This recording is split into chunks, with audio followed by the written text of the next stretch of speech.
የተሰበሰቡ ልጆችህን አክብራቸው፣ ቀድሳቸው፣ ተምኔታቸውንም ሁሉ ፈጽምላቸው። አምላካችን እግዚአብሔር ሆይ ለሀገራችን ለኢትዮጵያም ሰላሙን፣ ፍቅሩን፣ አንድነቱን ስጥልን። ጥላቻውን፣ መለያየቱን፣ ደዌውን፣ በሽታውን ሁሉ ከሀገራችን ከኢትዮጵያና ከልጆቿ እንድታርቅልን ስለ ቅዱሳን መላእክት፣ ስለ ቅዱሳን ጻድቃን ሰማዕታት ብለን እንማልድሃለን። ስለ መግቦትህ፣ ስለ ቸርነትህ፣ ስለ ጥበቃህ ቅዱስ ስምህን እንዲህ እያልን በአንድነት እናመሰግናለን። አባታችን ሆይ የምትኖር፣ ስምህ ይቀደስ፣ መንግሥትህ ትምጣ፣ ፈቃድህ በሰማይ እንደሆነች እንዲሁም በምድር ትሁን። የዕለት እንጀራችንን ስጠን ዛሬ፣ በደላችንን ይቅር በለን እኛም የበደሉንን ይቅር እንደምንል። አቤቱ ወደ ፈተናም አታግባን፣ ከክፉ ሁሉ አድነን እንጂ መንግሥት ያንተ ናትና፣ ኃይል፣ ክብር፣ ምስጋና ለዘላለሙ አሜን። እመቤታችን ቅድስት ድንግል ማርያም ሆይ በመልአኩ በቅዱስ ገብርኤል ሰላምታ ሰላም እንልሻለን። በሐሳብሽ ድንግል ነሽ፣ በሥጋሽም ድንግል ነሽ። የአሸናፊው የእግዚአብሔር እናት ሆይ ሰላምታ ላንቺ ይገባሻል። ከሴቶች ሁሉ ተለይተሽ አንቺ የተባረክሽ ነሽ። የማኅፀንሽ ፍሬ የተባረከ ነው። ጸጋን የተመላሽ ቅድስት ሆይ ደስ ይበልሽ፣ ልዑል እግዚአብሔር ከአንቺ ጋር ነውና ከተወደደው ልጅሽ ከጌታችን ከመድኃኒታችን ከኢየሱስ ክርስቶስ ዘንድ ይቅርታና ምሕረትን ለምኝልን ኃጢአታችንን ያስተሰርይልን ዘንድ ለዘላለሙ አሜን። እኔንም የእናንተንም ኃጢአት ይቅር ይበለን። በሐሌው በገቢር የተደረገውን ሁሉ ማይሰራ ኃጢአት እግዚአብሔር ይፍታ። እግዚአብሔር ይባርካችሁ። ክርስቶስ ተንሥአ እሙታን አሰሮ ለሰይጣን ሰላም ሆነ። ክርስቶስ ተንሥአ እሙታን አሰሮ ለሰይጣን ሰላም ሆነ። ክርስቶስ ተንሥአ እሙታን አሰሮ ለሰይጣን ሰላም ሆነ። በሐሌው በገቢር የተደረገውን ሁሉ ማይሰራ ኃጢአት እግዚአብሔር ይፍታ። እግዚአብሔር ይባርካችሁ።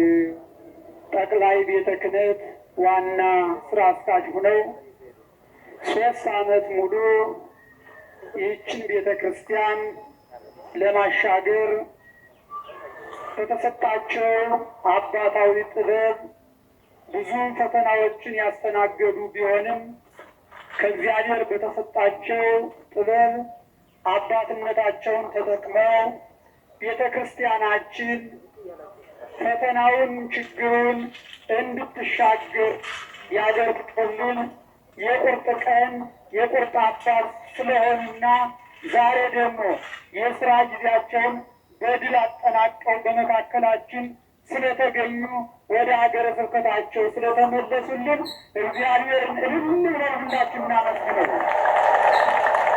ያንሳል ምዕመናን፣ ያንሳል።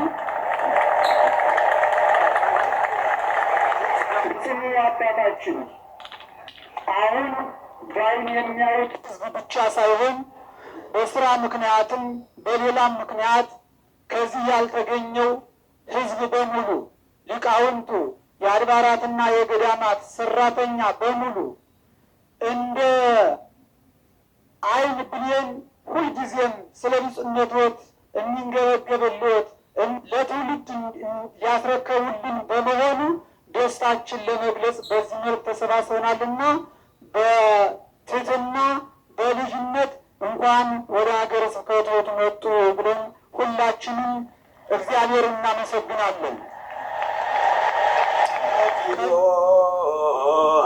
ሃይማኖት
እግዚኦ ለአብርሃም አንሥአ ወልድ በሳልስት ለሞት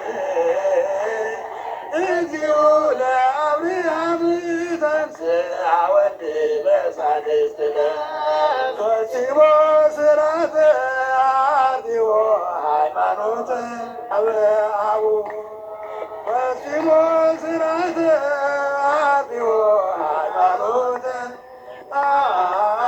አብርሃሙ። የባህር ዳር ሀገረ ስብከት የሰንበት ትምህርት ቤቶች አንድነት ዘማሪያን መዝሙር ያቀርቡልናል። ወደ እነሱ ነው የምንሄደው። የእግዚአብሔር ቤተሰቦች ምእመናት፣ ዛሬ ሁለት መርሃ ግብር ነው። አንደኛው የዕለቱ የቅዱስ ጊዮርጊስ ወርሃዊ በዓል በረከት ለማግኘት የመጣችው፣ ሁለተኛው ደግሞ የብፁዕነታቸውን ቅድም በተገለጸው አግባብ ለመቀበል የተዘጋጀ መርሃ ግብር ስለሆነ የብፁዕነታቸውን መመሪያ አባታዊ ቃለ ምዕዳን ሳሰሙ መሄድ ጥሩ አይደለምና እየወጣችሁ ያላችሁ ሰዎች ለጥቂት ደቂቃ ታገሱን። ብዙ አናቆያችሁም። ወደ ዘማሪያ ነው። አቡነ አባ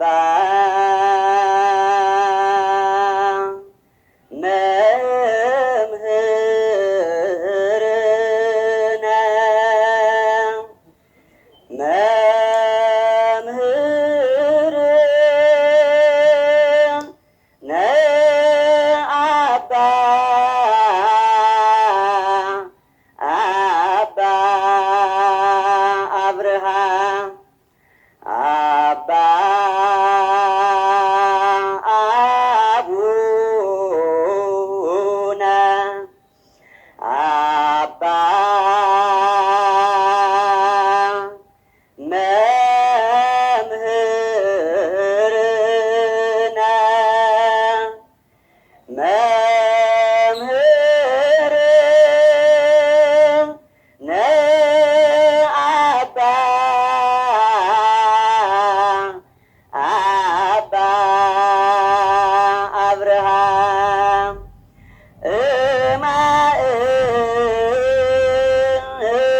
በመቀጠልም ወወፃ ንጉሠ ሳሌም ወተቀበሎ ለአብርሃም ዋውፃ ወይ ህልስተ ወይን ተብሎ እንደተነገረው ሁሉ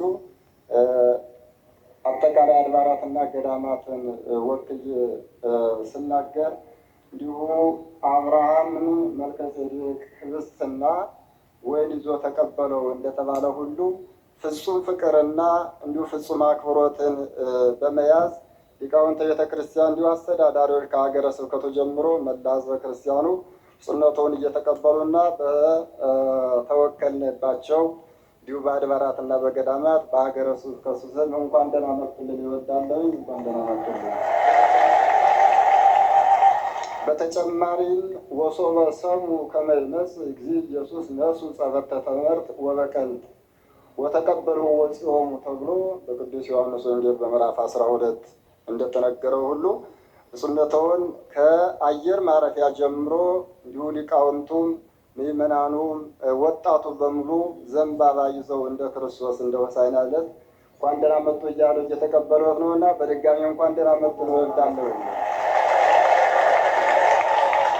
አሁን እንዳልኳቸው መቼም እንኳን ብፁዕነታቸውን ያህል በቤታችሁ እንደምታውቁት አንድ እንግዳ ሲመጣም የእንግዳ መቀበያ የሚዘጋጃለና ከዚህም በመነሳት ከባህላችን አሁን እንደጠቀስኩትም ከመጽሐፍ ቅዱስም ስርዓትና ደንብ በመነሳት ለብፁዕነታቸው ለውዳሴ ከንቱ እንዲሁ ለተሪዮ ሳይሆን የሚገባቸው ስለሆነ መጽሐፍ ቅዱስን ተንተርሰን ለብፁዕነታቸው ልዩ ስጦታ ሀገረ ስብከቱና አድባራትና ገዳማቱ እንዲሁም ምዕመናንን ወክለው ያቀረቡ ስጦታ አለ። እሱን ነው እንግዲህ በስጦታ ኮሚቴው ስም የምንሰጥ ማለት ነው።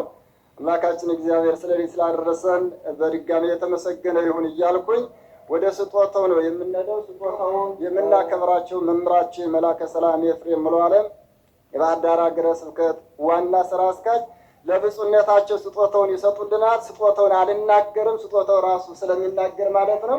ወደ ስጦታው ነው የምንሄደው። እዚህ ያላችሁ እግዚአብሔርን እያመሰገናችሁ እግዚአብሔር ይመስገን፣ እግዚአብሔር ይመስገን፣ እግዚአብሔር ይመስገን፣ እግዚአብሔር ይመስገን ለዚህ ያደረሰን ለዚህ ያደረሰን እግዚአብሔር ይመስገን ለዚህ ያደረሰን ለዚህ ያደረሰን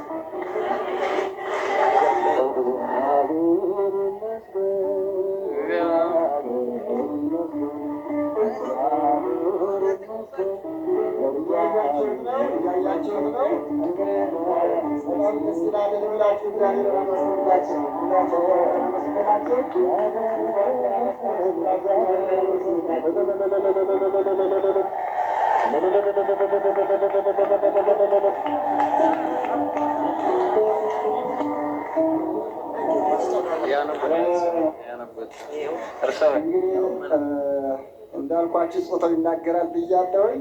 መላከ ሰላም ኤፍሬም ሙሉዓለም የሀገረ ስብከታችን ዋና ስራ አስኪያጅ ስጦታውን ያነቡልናል። ወደ እሳቸው።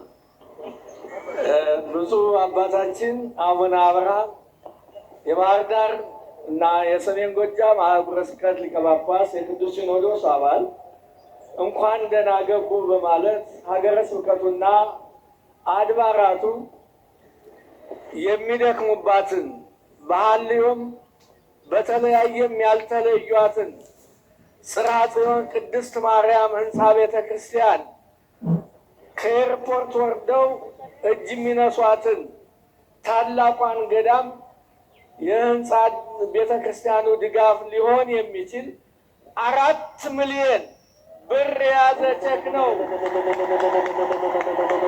4 ሚሊዮን ብር የያዘ ቼክ ነው ለብፁዕነታቸው የተሰጠው።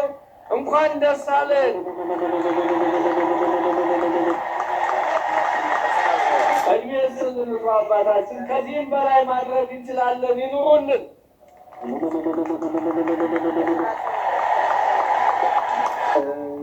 ስጦታው እግዚአብሔር የተመሰገነ ይሁን። አድባራቱና ገዳማቱ እንግዲህ እናንተም ምዕመናንን ወክለው ስለሆኑ ይህን እየሰጡ ስለዚህ እንኳን ደስ አላችሁ። ለሌላችሁ ስለ ራሳችሁ እግዚአብሔር ይመስገን።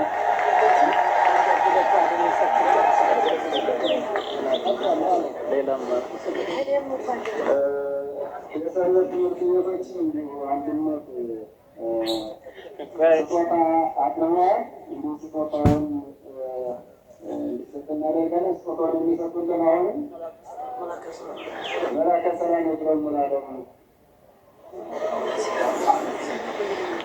እግዚአብሔር ይመስገን፣ እግዚአብሔር ይመስገን፣ እግዚአብሔር ይመስገን፣ እግዚአብሔር ይመስገን ለዚህ ያደረሰን ለዚህ ያደረሰን እግዚአብሔር ይመስገን።